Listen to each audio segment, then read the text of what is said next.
The lights inside the America's Got Talent theater dimmed slowly, like a deep breath being taken by thousands of people at once. The usual buzz of excitement softened into a quiet murmur as the camera panned across the massive audience, faces filled with curiosity, anticipation, and skepticism. Another contestant, another story, or so they thought. From the side of the stage, a young Filipino boy stepped forward. He was small compared to the vastness around him. The stage looked enormous beneath his feet, glowing with soft blue lights that reflected off the polished floor. He wore a simple outfit, nothing flashy, nothing designed to impress. No glitter, no dramatic costume, just a neatly pressed shirt and pants, the kind a child might wear to school or a family gathering back home. But there was something in his eyes. Not fear, though fear would have been understandable, not excitement, though this was the biggest stage in the world. It was determination. The crowd applauded politely as his name appeared on the screen. The applause echoed, but it felt distant, almost unreal, like a sound from another world. He stood still at center stage, hands gently at his sides, shoulders straight, as if he were standing before something sacred. The judges leaned forward slightly. Simon Cowell tilted his head, eyes narrowed, not unkindly but cautiously. He had seen thousands of singers, children, prodigies, emotional stories. Most began with big smiles and popular songs, hoping to win the room in the first 10 seconds. This boy did none of that. When asked what he would sing, his voice was soft but steady. Lupang Hinirang. For a brief moment, the room didn't react. Some audience members exchanged confused glances. A national anthem? On AGT? Others leaned closer, sensing something different.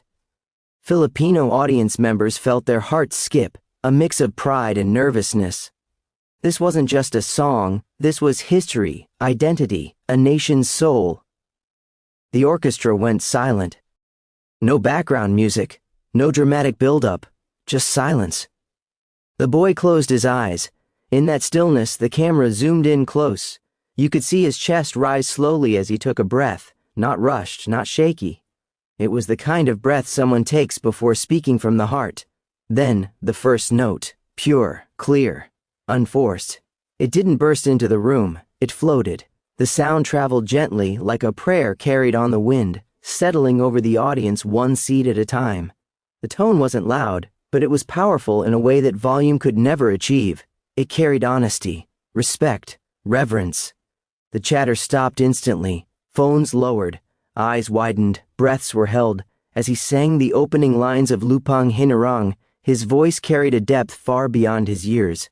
Each word was pronounced with care, as if he understood not just the lyrics but the weight behind them, the sacrifices, the struggles, the pride of a people.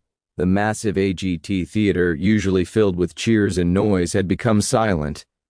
Simon Cowell's expression changed. The skeptical look faded. His posture shifted. He leaned back slightly, eyes fixed on the boy, lips pressed together. He wasn't judging technique anymore. He was listening. He had heard perfect voices before, but this was different. The camera cut to the audience. A woman wiped tears from her cheek without realizing it.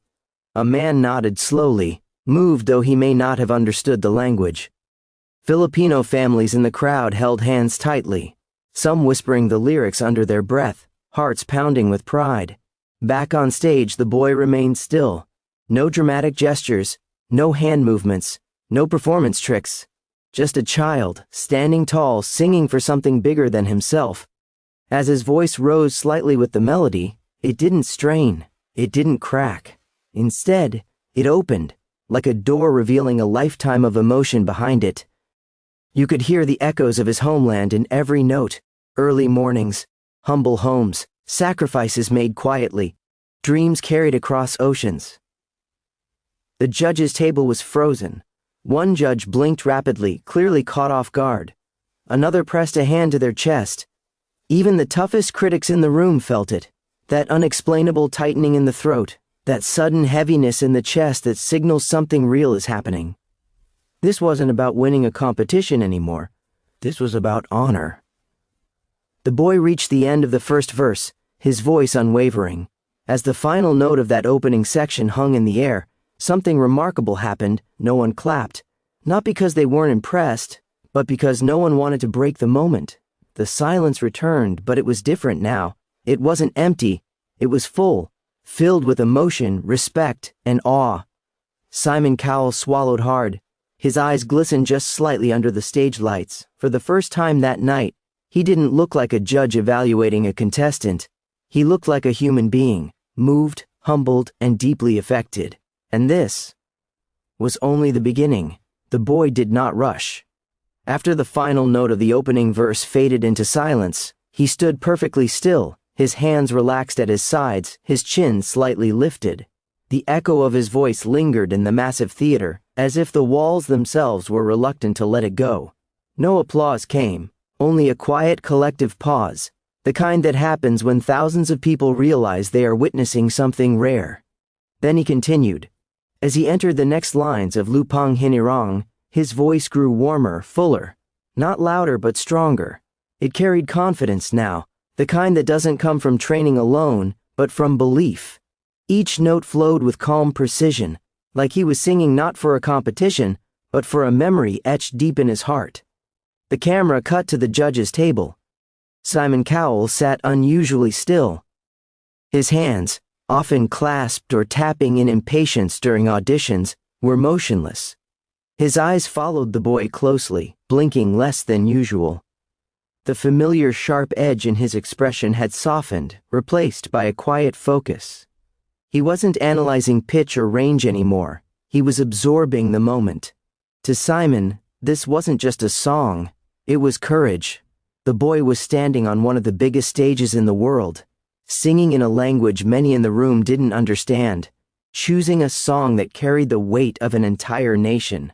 That kind of choice takes bravery, especially for a child. The other judges felt it too. One leaned forward, elbows on the table, lips slightly parted. Another pressed a hand against their chest, eyes shining. They exchanged brief glances, not to speak, but to silently acknowledge what they were feeling. This is special. The audience mirrored their reactions. Row by row, faces softened. Some viewers closed their eyes, letting the melody wash over them. Others stared at the stage, unmoving, afraid that even a breath might disrupt the fragile magic unfolding before them. Filipino flags tucked into pockets, and bags emerged quietly, clutched with pride. In one corner of the crowd, an elderly man whispered, "That's our song," his voice trembling. Back on stage, the boy's voice continued to rise and fall with the anthem's natural rhythm. His pronunciation remained clear, deliberate. He didn't oversing, he didn't dramatize. He trusted the song to do what it was meant to do, and it did. The theater began to change. The massive screens behind him glowed softly, bathing the stage in warm light. The spotlight, once sharp and intimidating, now felt gentle, almost protective, like the stage itself was holding him. Simon Cowell shifted in his seat. For a brief second, his jaw tightened, and he looked down toward the desk, blinking slowly. It was subtle, so subtle most people might have missed it, but cameras didn't. They caught the moment when emotion crept in unexpectedly. Simon had built his career on critique, on being honest to the point of harshness. He had seen stories designed to manipulate emotions. But this wasn't that. There were no tears on cue, no dramatic pauses for effect, no speech about hardship, just a boy and his anthem. The music swelled slightly as the boy approached the most powerful part of the song. His shoulders lifted gently as he drew another steady breath, his eyes still closed. In that moment, he looked less like a contestant and more like a representative, standing in place of millions. The audience felt it. Some people placed their hands over their hearts instinctively. Others felt chills crawl up their arms. A few wiped tears away quietly, surprised by how deeply the performance was affecting them.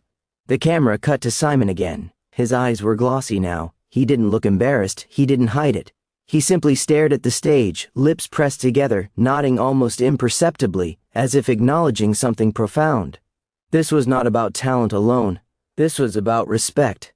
Respect for heritage, respect for history, respect for the courage to stand proudly and say, "This is who I am." As the boy reached the anthem's emotional peak, his voice remained steady, no cracks, no fear. The sound filled the theater, resonating in every corner, wrapping the audience in a shared experience that transcended language. When he reached the final line of this section, his voice softened again, gently lowering the volume, like laying something precious down carefully. The last note lingered, longer than expected, then it disappeared into silence. This time the silence was heavier. You could feel the emotion sitting in the room, pressing against every chest. No one moved, no one spoke. Even the judges seemed unsure of how to react, because clapping suddenly felt almost disrespectful. Simon Cowell exhaled slowly. He lifted his hand to his face briefly, brushing his fingers beneath his eye, as if to clear moisture, or perhaps to ground himself. He straightened in his chair, but his expression had changed permanently. The audience finally began to respond, not with wild cheers, but with a rising, respectful applause that grew gradually like a wave. It wasn't thunderous yet, it was earned. The boy opened his eyes. For the first time, he looked out at the crowd. What he saw was not judgment, it was connection. Faces filled with admiration, people standing slowly, others nodding, smiling through tears. The judges looking back at him, not as critics, but as witnesses to something honest and unforgettable. And Simon Cowell? He leaned forward, hands clasped, eyes still shining. At that moment it was clear this performance had reached him somewhere deep, beyond music, beyond television, beyond competition. And the biggest reaction had yet to come.